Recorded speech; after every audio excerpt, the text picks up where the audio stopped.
All right, so today we're really diving deep. We're tackling Bob Camblin. A deep dive is right, and he's a fascinating artist, kind of enigmatic in a lot of ways. Yeah. Absolutely, yeah. A lot to unpack. There is. To make sure we're doing this right, we've gathered kind of an interesting mix of sources. We've got some of his quotes. They're great. They're really cryptic and fun to think about. We've got excerpts from some books about his art and his philosophy. Yeah, a little biographical information, too, to give us some context. Exactly, exactly. So we kind of get the whole picture, right? And even a YouTube video. Oh, yeah, can't forget that YouTube video. Someone doing a pretty deep analysis of one of his drawings. We'll get to that later, though. Right. But the mission here, what we're trying to do with all this with you is, well, first we want to pull out some of those recurring themes in his work.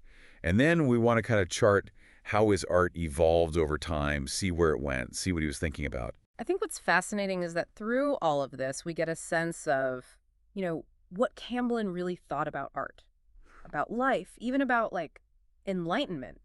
Some pretty big questions, all coming from this one artist. Yeah, no, exactly. And, just starting with the basics, Bob Camblin, born 1928, Oklahoma, prolific artist. I mean, we're talking oils, acrylics, watercolors, drawings, prints, even did some painted paper collages.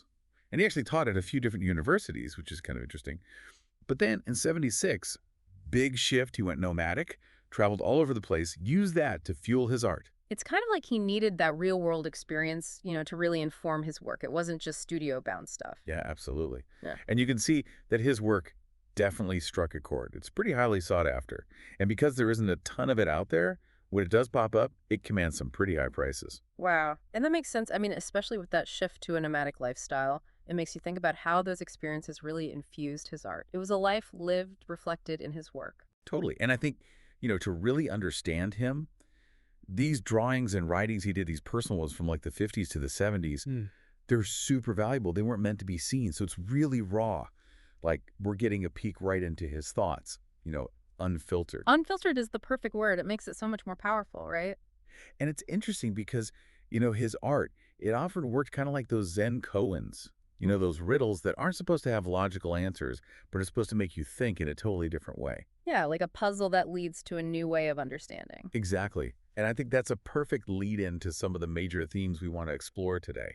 Like this whole idea of art as a series of questions, his concept of everyday enlightenment, and he loved using paradoxes, to really shake things up. It's like he was always pushing boundaries, wasn't he? Always. And it can't, a lot of this comes from his interest in Eastern philosophies, things like Zen Buddhism and the I Ching. Those ideas definitely come through in his art, right? Oh, for sure. And then, of course, we want to track how his art evolved, through different styles, even into a technique called mushas volantes, which we'll get into. But let's start with some of these quotes and other mysteries. Right off the bat, you get this recurring feeling of like impermanence, right? There's one quote that's like, fortunately, some things remain forever, or another 10 years, perhaps. It's almost funny, but also really profound, right? Yeah, totally. Like he gets that things change, that nothing really lasts. 10 years, perhaps. It's so relatable, right? Makes you think. Makes you think about what we take for granted, those things we assume will always be there. And then there's this one that's like a mini poem, super short. 3 cottonwood trees, dense cluster of new branches, now with them gone. Look, so much packed into just a few words. You get that sense of nature, of loss, and it almost forces you to see what's there now that they're gone. That pause, the ellipsis, is so powerful. It's like he's inviting you to reflect on what's changed. Right. Makes you stop and think. And this next one is a bit longer. He says, as they approached, the memory of songs and music stopped at the moment the texture of its decay became visible to them. Sad how we all aged at that moment in time, salt air summer, 1967. It's such a specific memory, isn't it? And so evocative, but there's this melancholic undertone. Yeah, exactly. You really feel how time passes, how things change.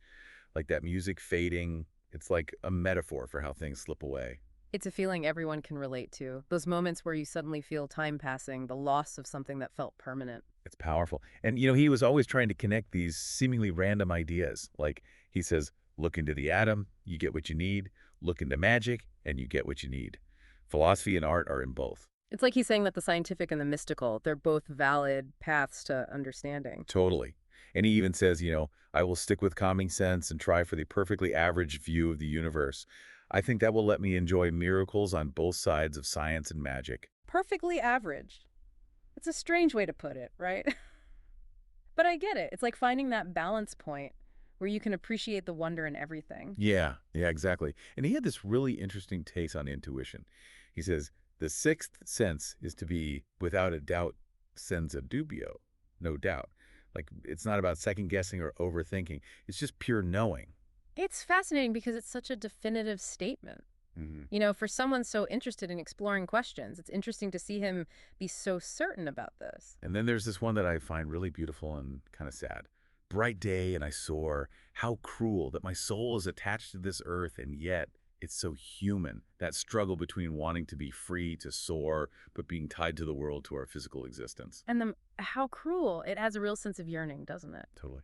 And speaking of the human condition, there's another quote. He feels so personal. Like, I cannot tell a lie to myself for very long. Camblin, 1974. Find something in nature that completes you and then surrender. It's like a recipe for finding peace. Be honest with yourself, connect with nature, and then let go. Totally. Surrender. Yeah, that's key.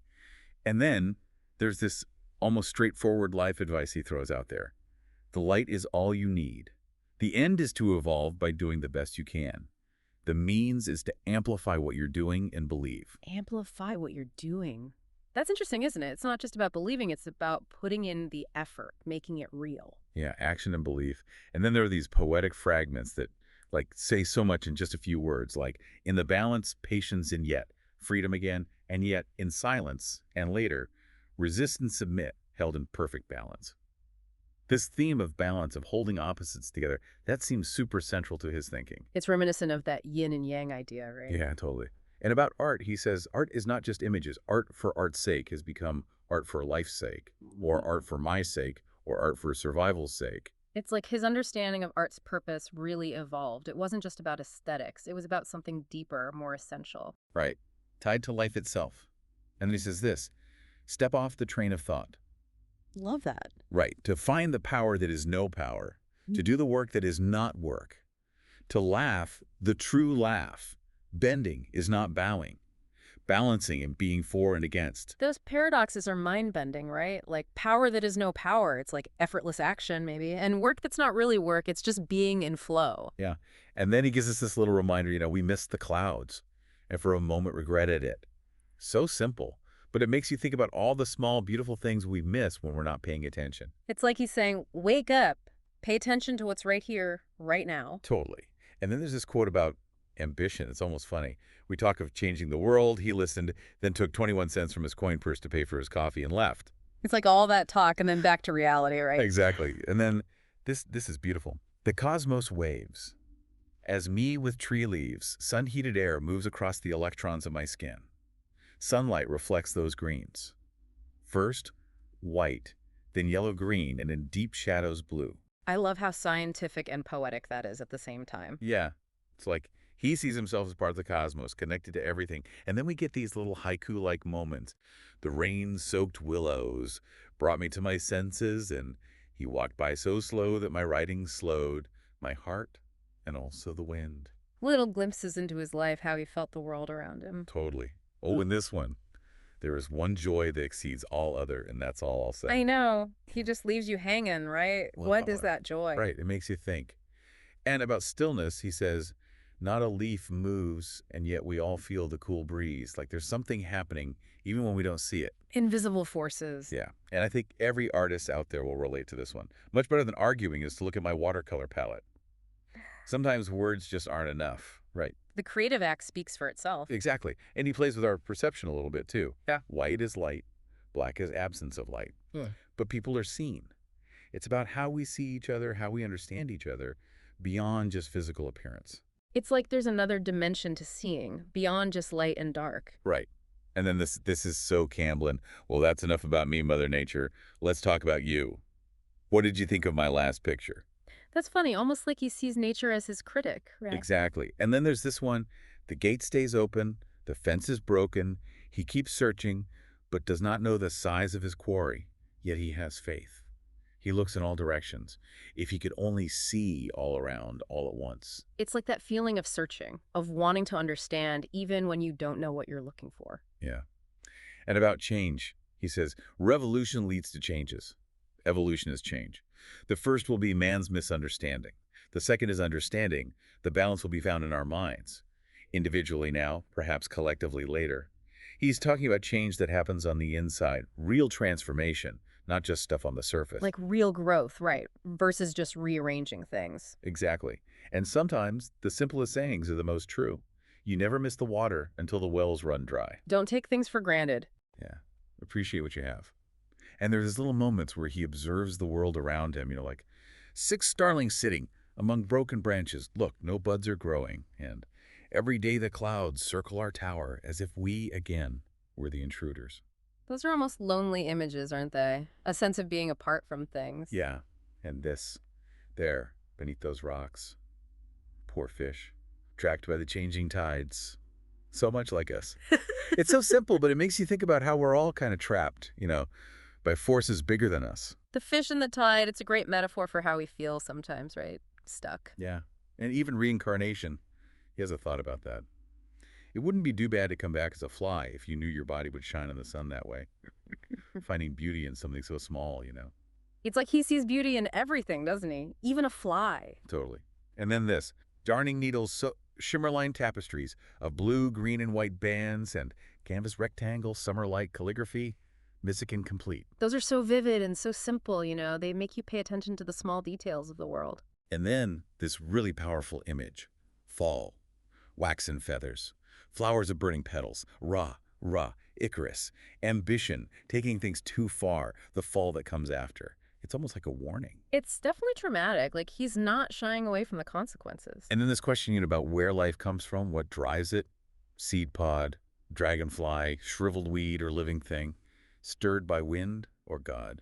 I like that he leaves it open-ended. It's a question we all ask ourselves, right? Oh, for sure. And about memory. Mm-hmm. On Longboat, memory of summer walks, I hear this is gone. It's that feeling of loss, of places changing, of things we remember not being there anymore. It's nostalgic, but also a bit sad. Yeah, definitely. And I think a lot of artists can relate to this. The painted eye sees more than mine, and God damn it, I see nothing. Yeah. Like striving for something, a vision that you can't quite grasp. It's almost like the vision is out there independent of him, and he's trying to catch up to it. Right. And then just finding beauty in something simple. This strange device, whirled by a figure of my mind. A beautiful dance. It's like his imagination is the source of the beauty. It's almost like a reminder to not limit ourselves. Our minds can create amazing things. And then, this is kind of funny, nostalgia, like guests and fish, shouldn't be kept too long. He's saying, don't dwell too much in the past. It can go bad, like old fish. I've never thought of it that way, but it's so true. And then about art, he says, the artist today is the only free agent. Like art is this space of pure freedom. Free from what? I think from all the structures and rules that bind us in other areas of life. It's like art is where you can really be yourself. That makes sense. And this is really interesting. Religion, belief. If I believe in ghosts, I don't have to see one.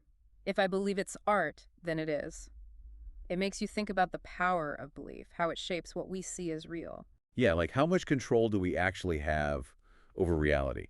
And this one, too, I think is pretty relevant. Faith can aid and hinder, so can discipline, so can communication, so can being in. He's acknowledging that even good things taken too far can become harmful. It's all about finding that balance, right? Exactly. And then there's this. Art is and it isn't, and now everyone knows. Love, art. Art and love, they both have this kind of elusive quality, right? You can't quite define them. It's a feeling and experience more than a thing, right? Yeah. And then back to balance. Resist and submit, held in perfect balance. That's like his mantra. It really seems to sum up his philosophy. And this is a good one to remember. When understood, all truth is funny. Like if you really get it, you can find humor in anything. It's almost like a sense of detachment, right? Or enlightenment, where you can see the humor in everything, even the hard stuff. Yeah. And then a warning. Don't let the demon of being right get in. Don't be so attached to your ideas that you can't see other perspectives. Holding on to that need to be right can really block you off from learning and growing. It can. And this is important. Believing and knowing are different. Most people practice a belief or a religion they were raised in. Mystics know something else. Like there's a difference between what you believe in your head and what you know in your heart. Experiential knowledge versus just accepting what you're told. And then about history, he says, history is believable when it is creative. It's like how we tell history shapes how we understand it. The narrative, the story we choose to tell, it all matters. Absolutely. And sometimes this is all you need. Awareness can soften the shock. Like if you see it coming, if you understand it, it's not as hard to deal with. It's about being prepared, right? Even emotionally prepared. And then this is a good one. Cynicism is a type of creativity gone destructive and ego-oriented. Like cynicism isn't wisdom, it's just negativity dressed up as something smart. Interesting take. And then this one. We all are creative, but we lose our magic in understanding everything instead of knowing. It's like sometimes trying to figure everything out takes away the wonder, the mystery. And then this little reminder about effort, pushing up slowly as a tree growing effort of will. See the master heaping up of small things, no blame. It's about persistence, consistency, small steps add up. Totally. And about art, he says, draw, teach, search, reveal, always framed in paradox. Yeah. Like contradiction, that's just part of the process. Embracing the unknown, right? Not being afraid of it. Exactly. And then this is a pretty strong statement about the art world. One must go back to the unknown and naive approach to art. We've been seduced by history, critics, and a very affluent but weird culture. There are no nuances remaining in the world. Identification is the aesthetic. Pass quickly into the next slide, please. He seems pretty disillusioned with the commercial aspects of art. He seems to be calling for a return to something more genuine, less influenced by trends in the market. Oh, for sure. And he was very clear about his approach. Emphasis on the drawing as nonverbal. Emphasis on the concept as nonverbal. It's all about the visual, the feeling, less about explaining everything in words. And about haikus, those short poems, he says, words are natural in a haiku. The idea is simple in a haiku, the reaction is more. Like the simplicity of the form actually leads to a deeper response. Exactly. And then this is important. One must find his own mystic switch. The rising hackle or the visceral knot, this is a truth, but it changes.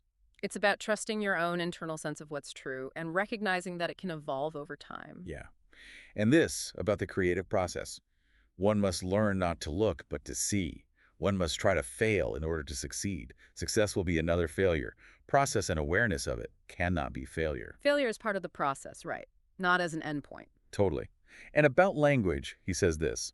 Our syntax inhibits concepts that are not logical and linear. Like sometimes language itself can limit our understanding. Because language tries to make everything fit into neat boxes, right? And some things just don't. Yeah, some things are just bigger than that. And he noticed this about himself. Our natural flowing zazen mind covers many things. Yeah. And in our playing the hunch, the inspiration, the solution seems to magically appear. That's that flow state, right? Where you're not forcing it, but ideas just come to you. Exactly. And then, he says this, resist learning, learn to fail, learn to relax, learn to feel, learn how to really think. It's like, don't just take in information passively, actually engage with it. Be active in your learning. Don't be afraid to make mistakes. Exactly.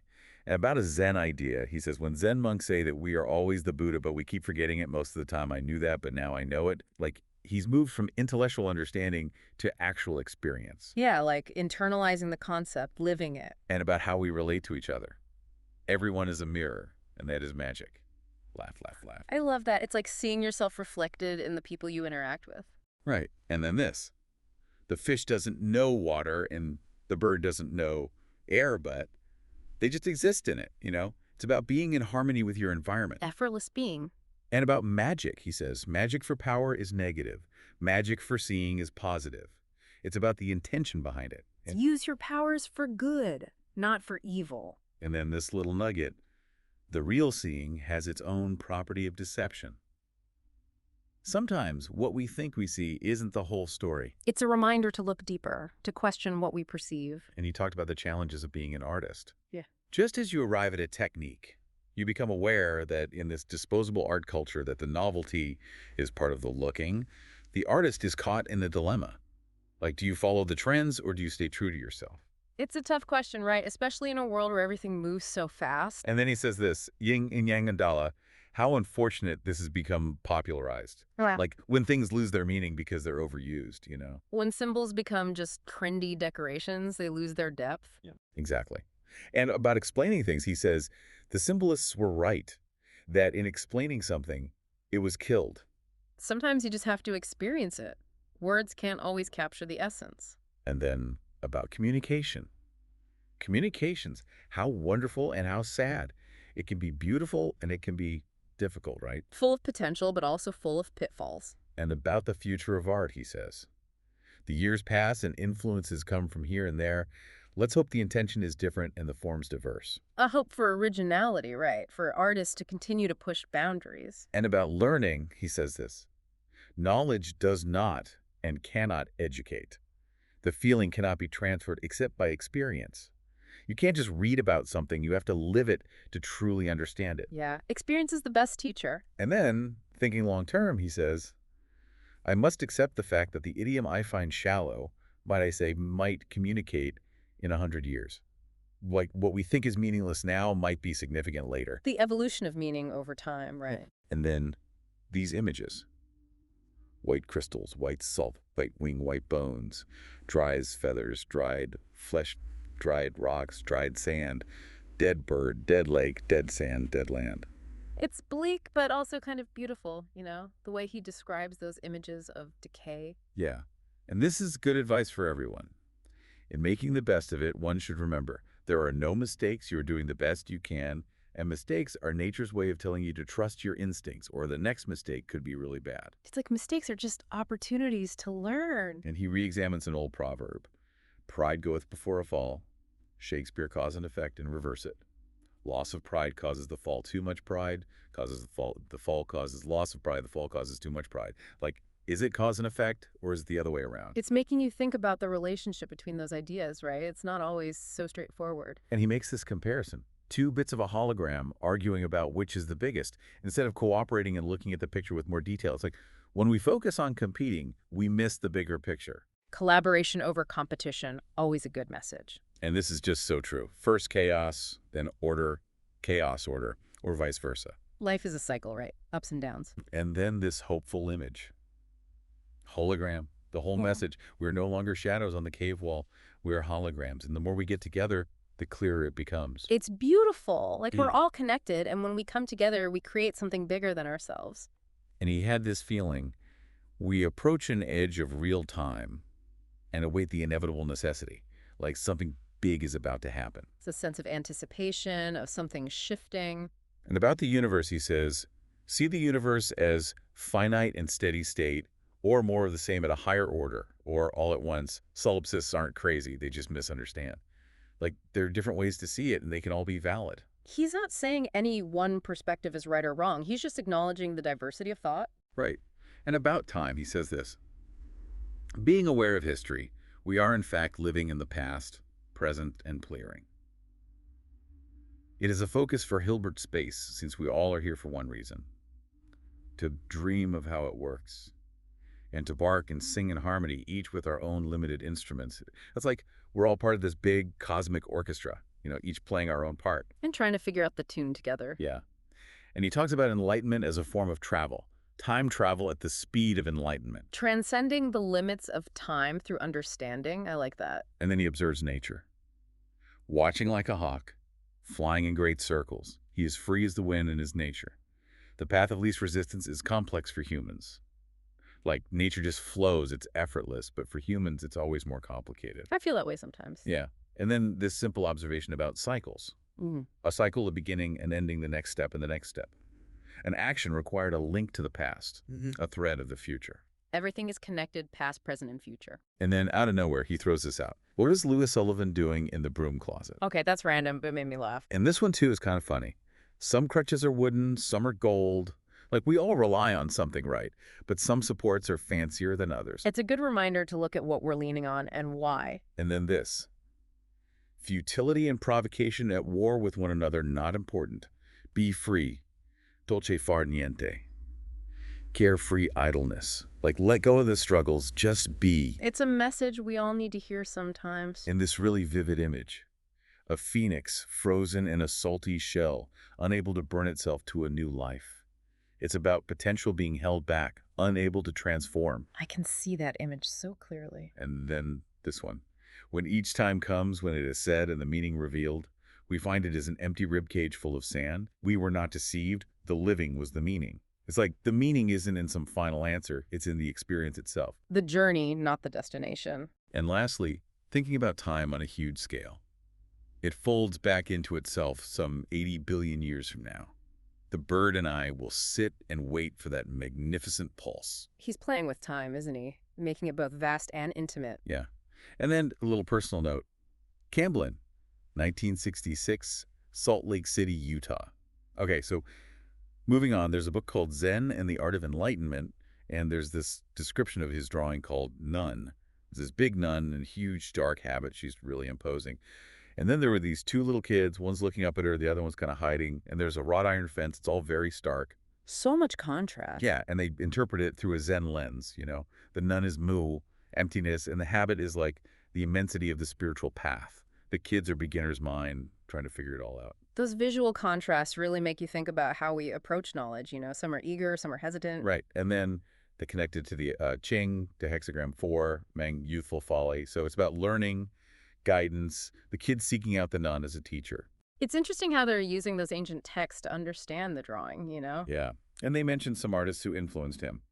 German Expressionism, with its strong contrasts, Cubism, with its geometric shapes, Käthe Kollwitz, who dealt with really intense themes of suffering in society, and Georges Rouault, who had a very modern take on religious subjects. All very powerful influences. And the foreword of that book talks about how all the art movements, from realism to abstract expressionism, are like different ways of seeing the world.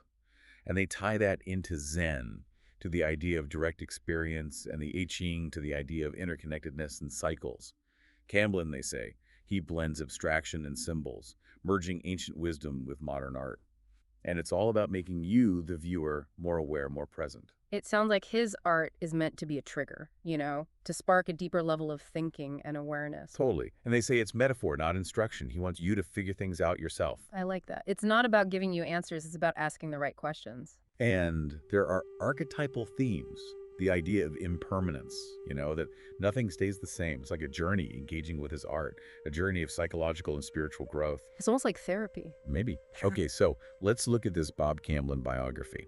So he was a recognized artist, but still kind of mysterious, you know. Tons of work out there, but he kept himself private. Born in 1928 in Oklahoma, went to the Kansas City Art Institute, got a Fulbright to Italy, taught at some universities. But then, 1976, big change. He went nomadic, became a full-time artist. It's like he was meant to be a free spirit, you know, not tied down to a traditional career path. Yeah, he was. And he supported himself through his art, traveling, painting, drawing. And the biography points out these drawings and musings he did, personal ones, from the 50s to the 70s. They were never shown publicly, so it's like a direct look into his mind. And his philosophy, they say, it went beyond traditional art criticism. It was about speaking to the soul. Direct communication, no filter.